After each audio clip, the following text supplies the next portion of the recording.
रात का घना अंधेरा चारों तरफ फैल चुका था। गांव के बाहर स्थित वो जंगल जिसे लोग सापित जंगल के नाम से जानते थे, उसकी रहस्यमयी कहानियों ने कई लोगों के दिलों में डर बसा रखा था। गांव वालों का कहना था कि वहां जाने वाले लोग कभी वापस नहीं आते, लेकिन साहसिक प्रवृत्ति के राघव और उसके दोस्तों को ऐसी बातों पर यकीन नहीं था। उन्होंने ठान लिया था कि इस जंगल के रहस्य से पर्दा उठाना है। राघव, अजय, मोहित और साक्षी चारों दोस्त शहर के थे और गांव घूमने आए थे। राघव सबसे निडर था और बाकी दोस्तों के लिए एक प्रेरणा। उसने सबको जंगल में रात बिताने का प्लान दिया। साक्षी को थोड़ी घबराहट थी, लेकिन तीनों दोस्तों की हिम्मत और उत्साह के आगे उसकी एक न चली। वो सभी एक शाम तैयार होकर सापित जंगल की ओर निकल पड़े।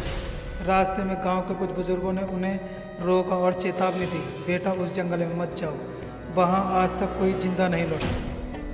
कहते हैं कि वहाँ एक दुष्ट आत्मा का वास है जो रात होते ही शिकार की तलाश में निकलती है। लेकिन राघव ने हंसते हुए कहा, बाबा ये सब अंधविश्वास है, हम आज की पीढ़ी के हैं, ऐसे डरावने किस्सों पर यकीन नहीं करते।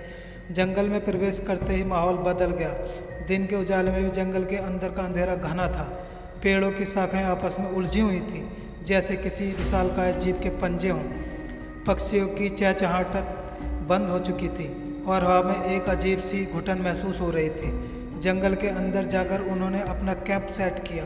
थोड़ी देर तक बातें की, हंसी मजाक किया और फिर सबने अपने अपने स्लीपिंग बैग में सोने की तैयारी की। लेकिन जैसे जैसे रात बढ़ती गई, अजीब घटनाएं शुरू होने लगी। अचानक हवा में एक ठंडक घुल गई और उनके कैंप के चारों तरफ अजीब सी आवाज़ें आने लगी। कभी पत्तों का चरचराना, कभी किसी के कदमों की हल्की आहट। साक्षी ने घबराते हुए कहा, ये कैसा अजीब शोर है, ऐसा लग रहा है जैसे कोई हमारे इर्द गिर्द घूम रहा है। राघव ने उसे शांत करते हुए कहा, अरे जंगल में ऐसे शोर होते रहते हैं, चिंता मत करो। अचानक अजय ने देखा कि दूर एक पेड़ के पास एक धुंधली आकृति खड़ी है। उसने बाकी तीनों को उस ओर इशारा किया। सबने देखा, एक सफ़ेद साड़ी में लिपटी एक महिला की परछाई पेड़ के पास खड़ी थी। उसका चेहरा नहीं दिख रहा था, बस उसका साया था जो धीरे धीरे उनकी ओर बढ़ रहा था। मोहित ने कांपते हुए कहा, ये क्या है, हमें यहाँ से अभी निकल जाना चाहिए। लेकिन राघव, जो अब भी खुद को निडर साबित करने में जुटा था, बोला, यह हमारी आंखों का धोखा है, हमें बस शांत रहना होगा। जैसे ही वह यह कहता, बस परछाई अचानक गायब हो गई।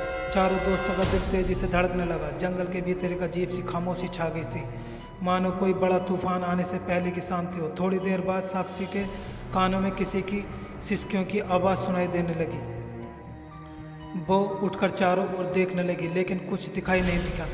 फिर अचानक उसके पीछे से किसी ने उसका हाथ पकड़ लिया। उसने डर के मारे चीख मारी, लेकिन जब उसने मुड़कर देखा तो वहाँ कोई नहीं था। अब सभी की घबराहट चरम पर थी। मोहित ने कहा, राघव, अब यह मजाक नहीं है, हमें तुरंत यहाँ से निकलना होगा। लेकिन तभी चारों दोस्तों के बीच की ज़मीन फटने लगी और उसमें से एक अजीब सी धुंध बाहर आने लगी।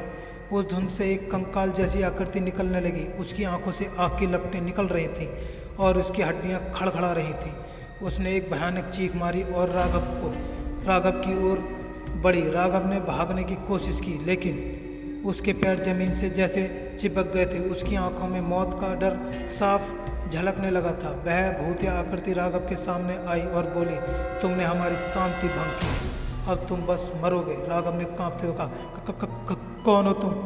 वह आकृति जोर से हंसी और बोली, मैं इस जंगल की आत्मा हूँ जो सदियों से यहाँ कैद हूँ। जो भी इस जंगल में आता है वह मेरी कैद में फंस जाता है।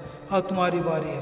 राघव कुछ बोल पाता इससे पहले वह आकृति उसकी ओर बढ़ी और उसे अपने आगोश में ले लिया। उसकी चीखें जंगल में गूंज उठी, लेकिन कोई भी उसे बचाने के लिए वहाँ नहीं था।